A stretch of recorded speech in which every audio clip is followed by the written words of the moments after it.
Olá, telespectador da TV da Transparência, seja bem-vindo ao segundo bloco de notícias da manhã desta sexta-feira, dia 9 de agosto, em que você se inteira das principais atualizações da Assembleia Legislativa do Estado do Ceará.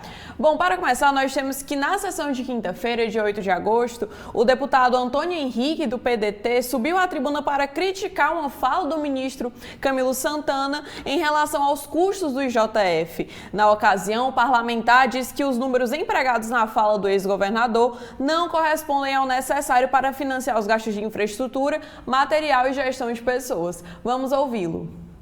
O ministro Camilo Santana, ex-governador do estado do Ceará, em um evento político, ele falou que o IJF, o Instituto Dr. José Frota, tem uma receita do governo do estado. Na verdade, ele colocou como que o estado do Ceará desse uma grande contribuição para a manutenção do IJF. Falou em um valor de 72 milhões ano. Eu estou aqui com uma tabela em minhas mãos que eu recebi da Secretaria de Saúde aqui do município, mostrando, primeiro, o custeio do IJF. Os insumos mensal passa de 4 milhões. Eu não vou falar os quebrados porque são muitos números. Prestação de serviços passa de 7 milhões, chegando quase a 8. As despesas obrigatórias passa de 1 milhão. A produtividade também superior a 1 milhão, e a folha de pagamento chegando a 50 milhões. O total do custeio do IJF é 64 milhões por mês.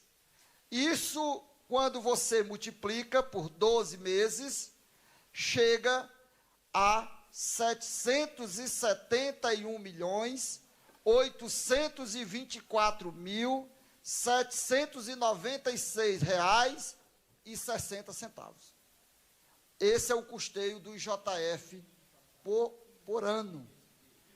E aí o ex-governador e hoje ministro diz que o Estado repassa 72 milhões por ano, dando as condições necessárias para que o hospital venha a funcionar.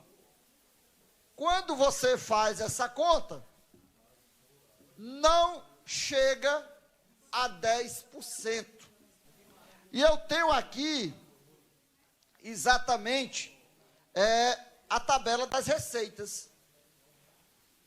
O Estado repassa 6 milhões por ano, bate com a informação dele, dos 72 milhões anual. Essa matemática está certa. Agora, o que não está correto é dizer que o hospital, o custeio desse hospital, o Estado dá, pela fala, se não me falha a memória, 50% ou quase isso. 50%. A grande maioria dos pacientes do IJF vem do interior do estado. E o município de Fortaleza é quem garante o tratamento. É o município de Fortaleza que sustenta ali aquele hospital. O governo federal tem um repasse também. Só que, pela tabela que nós temos aqui, isso não chega a 6 milhões que vem do governo federal. E de onde é o resto do dinheiro?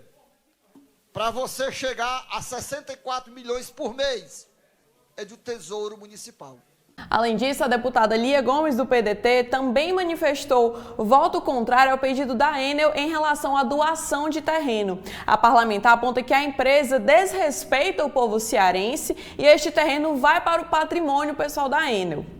segunda vez que a gente vai votar. A primeira votação eu até votei a favor, porque tinha o apelo do hospital universitário, do hospital, né, um equipamento que reúne saúde e educação, mas eu não me senti confortável, porque a Enel está sempre com essa história de enfiar a faca no pescoço do governo do Estado, né? Ou me doam, ou eu não faço a estação. Isso, no meu modo de ver, não está correto o Estado aceitar esse tipo de imposição, porque é de obrigação da Enel, faz parte do contrato que a Enel invista em novas ligações e o hidrogênio verde vai trazer um importante progresso para nós, mas poderia ser feito de outras maneiras, uma concessão temporária, enquanto estiver usando o equipamento para aquilo. E, na verdade, o deputado Júlio César falou que é uma doação para concessão. Na verdade, não é uma doação para o patrimônio da Enel, que a Enel vai passar, a partir, se caso a gente aprove aqui, a contar com mais alguns centenas de milhares. Aquele terreno lá do Porto do Pecém, metro quadrado, é valorizadíssimo. Então, eu vejo aí uma coisa muito errada, o Estado aceitar essa chantagem da Enel e também doar um equipamento, um patrimônio do povo do Estado do Ceará, para essa empresa que não respeita o povo cearense. Por isso, meu voto é contra. O deputado Felipe Mota falou sobre a importância das discussões em torno do plano de cargos, carreiras e remunerações dos servidores do Poder Judiciário. O deputado garantiu que os servidores podem contar com o apoio da oposição e fez um apelo para que os servidores aprovem o que já foi discutido e que, em seguida, continue as negociações para que os debates possam avançar. Vamos ouvir o que ele declara. Nós fizemos o máximo de discussões, de entendimentos, e mais do que isso, daqueles espaços que não estavam ainda a serem atendidos, que em um próximo momento, nós tivemos a resposta positiva do tribunal de que não seriam esquecidos.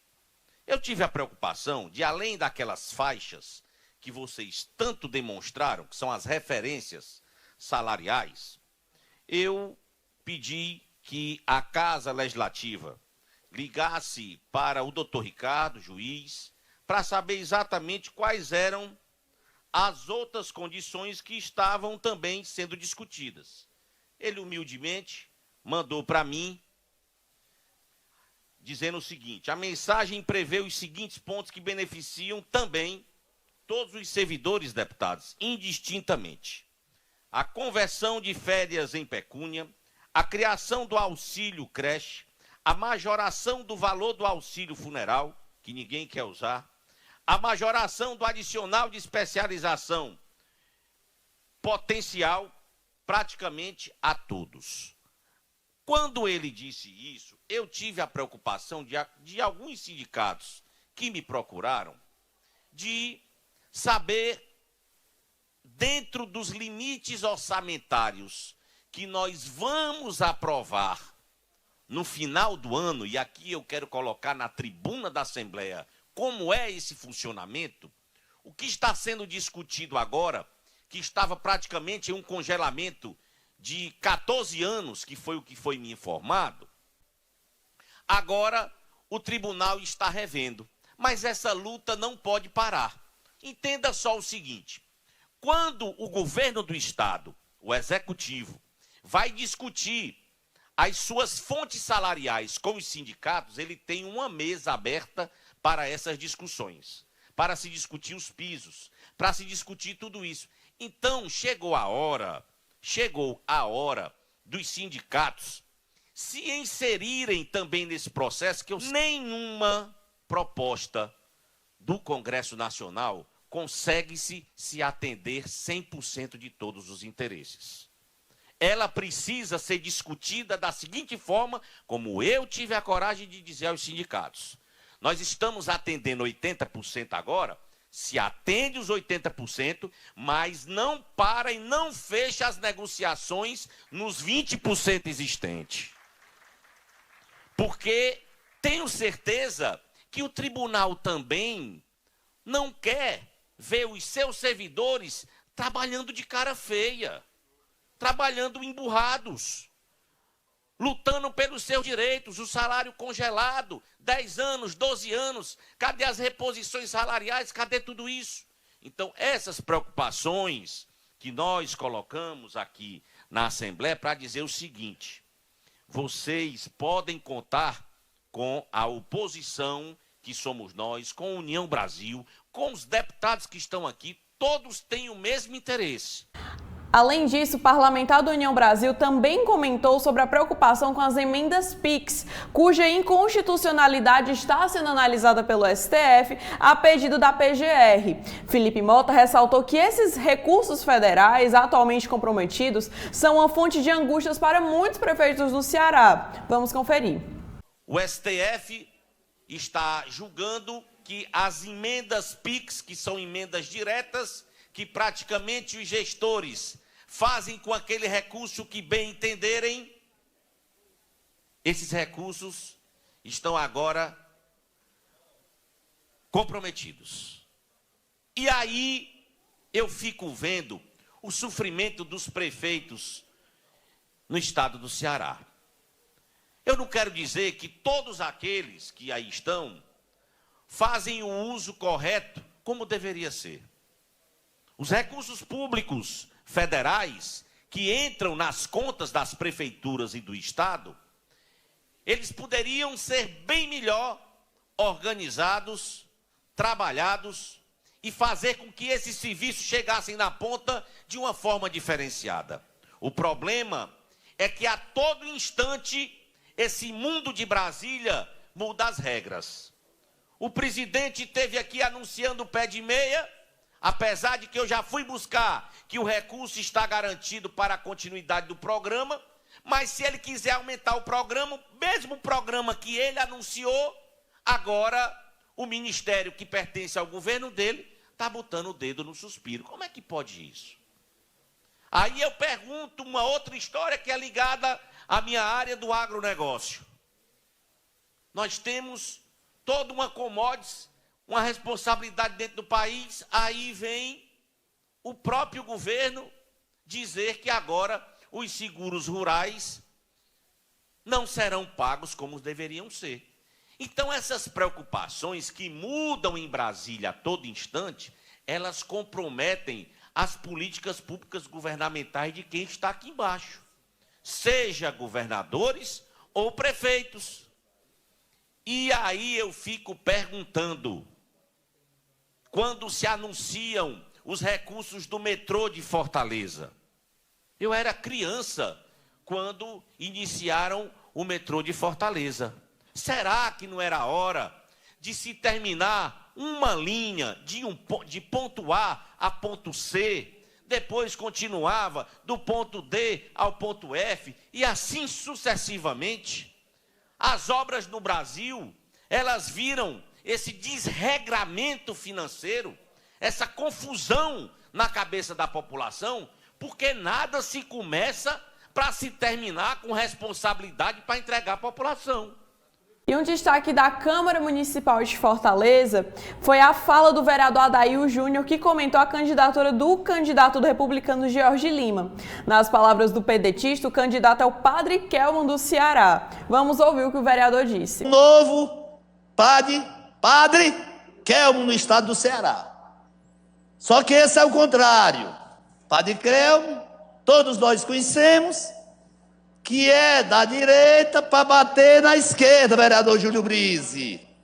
Aí hoje no estado do Ceará, precisamente na cidade de Fortaleza, está surgindo um novo Padre Kelman, pelo menos é o que eu estou achando. Tomara que eu esteja enganado. Só que é o contrário. É da esquerda para bater na direita no prefeito Sarto. Claro, eu não venho à tribuna para deixar subsídio, para deixar nada que não seja claro. Eu falo sim do candidato, do pré-candidato, do Solidariedade, George Lima, que hoje, de repente, o líder maior dele, segundo ele, no aniversário do senador Camilo Santana, prestigiou o Camilo, dizendo que é o seu maior ídolo, que é o seu líder. que fazia parte há tão pouco tempo do governo Elmano de Freitas, no seu primeiro escalão. Aí, de repente, George Lima, candidato a prefeito de Fortaleza, pré-candidato, estranha-me muito essa pré-candidatura de um deputado estadual que um poder aquisitivo bastante confortável, vida financeira resolvida, tirar pouco mais de 8 mil votos. Vá se olhar quanto na cidade de Fortaleza, talvez centenas numericamente. E aí agora candidato a prefeito de Fortaleza, já como pré-candidato a prefeito. E aí não tem como eu não pensar outra coisa, que não seja o novo Padre Kelmo. Não a nível nacional, mas a nível municipal da cidade de Fortaleza. Deus queira que eu esteja errado, Felipe Pontes. Deus queira que eu esteja enganado. Mas se vier na missão de bater no prefeito Sá, de bater no capitão, confirmou, meu amigo, a minha previsão, mais uma vez, que eu esteja 100% equivocado. Que George Lima não venha, pré-candidato George Lima a prefeito, não venha na missão de garganta de aluguel. Que não venha na missão de querer indagar, interrogar, interferir com o seu poder, com o momento que você vive, perante Capitão Wagner, perante André Fernandes e o meu candidato, Sarto Nogueira, para proteger a candidatura dos aliados dele, do George Lima, que é a candidatura petista Evandro Leitão. Deus queira que eu esteja errado, mas se eu não tiver, vai ser 52 dias nessa tribuna, cobrando lealdade, cobrando história, que a política seja feita com P maiúsculo. Estamos encerrando a nossa participação no segundo bloco de notícias. Nós agradecemos a sua audiência e esperamos que continue conosco para mais atualizações.